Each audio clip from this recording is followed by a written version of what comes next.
کیا یہ بات درست ہے کہ نیک لوگوں پر آزمائشیں بھی زیادہ آتی ہیں؟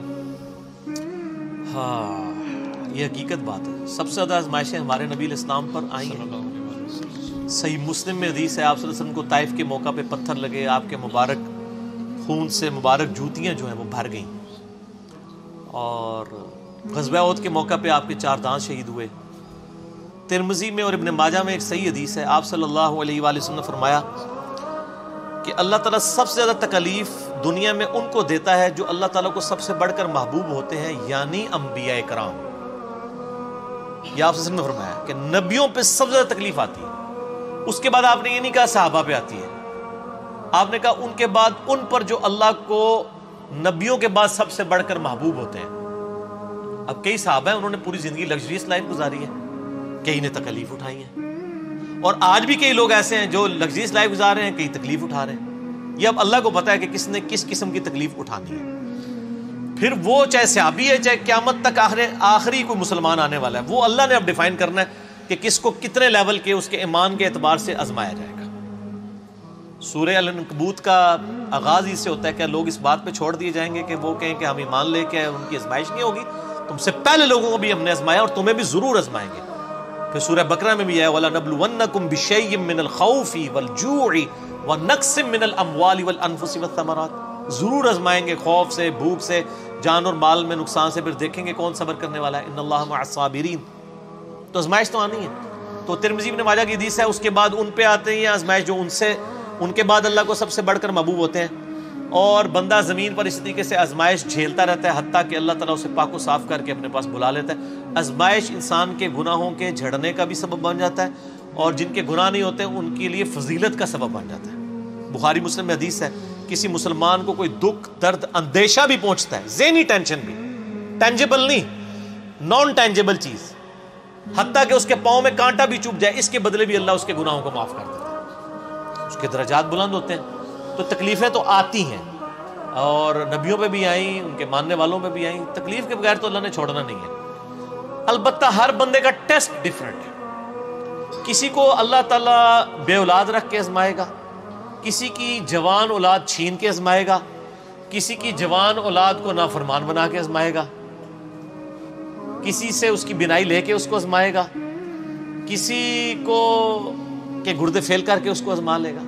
ہر بندے پہ آزمائش ڈیفرنٹ ہے، اور یہ یاد رکھیں یہ جتنی آزمائشیں ہیں نا، یہ اللہ تعالیٰ نے پہلے لوح محفوظ پہ لکھی ہوئی ہیں۔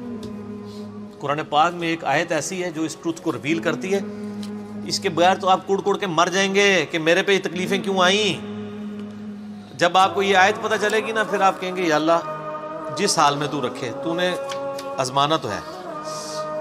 اور یہ جو طارق جمیل صاحب اور یہ باقی جو وائزین کر رہے ہیں نا، یہ آپ اللہ کے راستے پہ آ جائیں تو انشاءاللہ تعالیٰ ساری پریشانیاں دور ہو جائیں گی۔ ان کو تھوڑا اپنے آپ کو ریوائز کرنا چاہیے، اس طریقے سے پریشانیاں دور نہیں ہوں گی، پریشانیاں جھیلنی آسان ہو جائیں گی۔ اگر اللہ کے راستے پہ آنے سے پریشانیاں دور نہیں ہوتی تو نبی علیہ السلام کی دور ہوتی نا۔ بخاری مسلم میں حدیث ہے، وفات تک اما عائشہ کہتی ہیں کہ 3 مہینے ہمارے گھر میں چولہا نہیں جلتا تھا، 2 کالی چیزوں پہ، کھجور اور پانی پہ گزارا ہوتا تھا، اور وہ بھی تھوک کے حساب سے نہیں، 1 کھجور اور پانی کا پیالہ صبح، میٹھا پانی 8-10 کلومیٹر سے بھر کے لانا پڑتا تھا، اور ایک شام کو، یہ ٹوٹل خوراک تھی، ٹھیک ہے۔ اور بعد میں صحابہ کرام کو بھی دیکھ لیں، رومن اور پرشین امپائر بھی فتح ہو گئی ہیں تو انہوں نے اپنی زہد کی زندگی گزاری ہے۔ تو یہ کہانیاں نہ کرایا کریں لوگوں کو، لوگ پھر مایوس ہوتے ہیں، لوگ کہتے ہیں نہیں ہم دین کے راستے پہ آئے، تکلیفیں اور بڑھ گئی ہیں۔ یہ پھر وہ لوگ اس طرح نہیں ہوتا۔ ہاں، اس لیے کہا کہ فی الدنیا حسنہ مانگو اور آخرت میں حسنہ مانگو۔ حسنہ کا کیا مطلب ہے کہ رزق کی فراوانی ہو جائے گی؟ نہیں، جس حال میں آپ خوش ہو جائیں گے۔ جو صحیح مسلم میں حدیث ہے، ہمیشہ اپنے سے نچلے والے کو دیکھو، یوں تمہیں قناعت نصیب ہوگی، اللہ کی نعمتوں پہ شکر کرو گے۔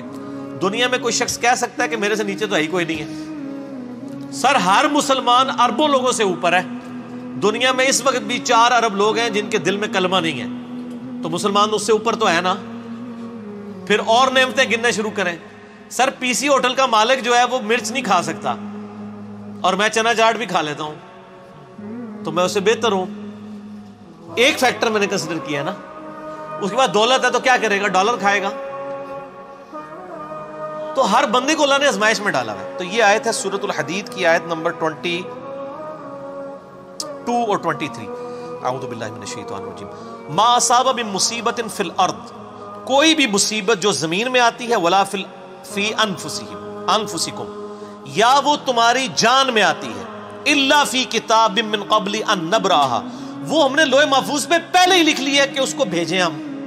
زمین پہ ارتھ کوئک آتے ہیں، یعنی زلزلے آتے ہیں، سیلاب آتے ہیں، قحط سالی آتی ہے، وبائی مرض پھیلتا ہے، یا تمہاری جان میں کسی کے گردے فیل ہوتے ہیں، کسی کو ہیپاٹائٹس ہو جاتا ہے، کسی کو کینسر ہو جاتا ہے. اللہ تعالیٰ ماتا ہے یہ ساری تکلیفیں میں نے پہلے ہی لکھی ہیں لوح محفوظ پہ کہ اربوں انسانوں میں سے کس بندے کو کون سی تکلیف دینی ہے.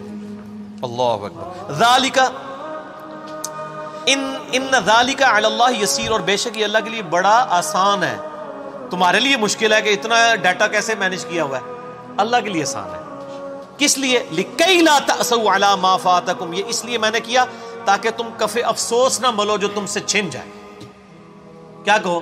انا للہ و انا الیہ راجعون، ہم بھی اللہ ہی کی طرف سے، ہم نے لے بس چلے جانا ہے.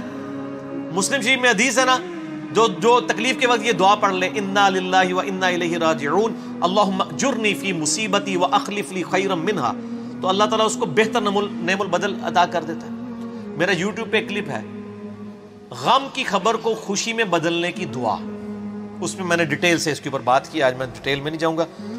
اللہ تعالیٰ ماتا یہ میں نے اس لیے لوح محفوظ پہ والا لکھا ہے تاکہ تمہیں افسوس نہ ہو جو تم سے جاتا رہا، ولا تفرحوا بما آتاکم، اور تم شیخی نہ بگاڑو اس پہ جو تمہیں مل جائے. واللہ لا يحب كل مختال فخور، اللہ تعالیٰ ہر شیخی خورا جو ہے، شیخی بگاڑنے والا، اللہ تعالیٰ اس کو پسند نہیں کرتا.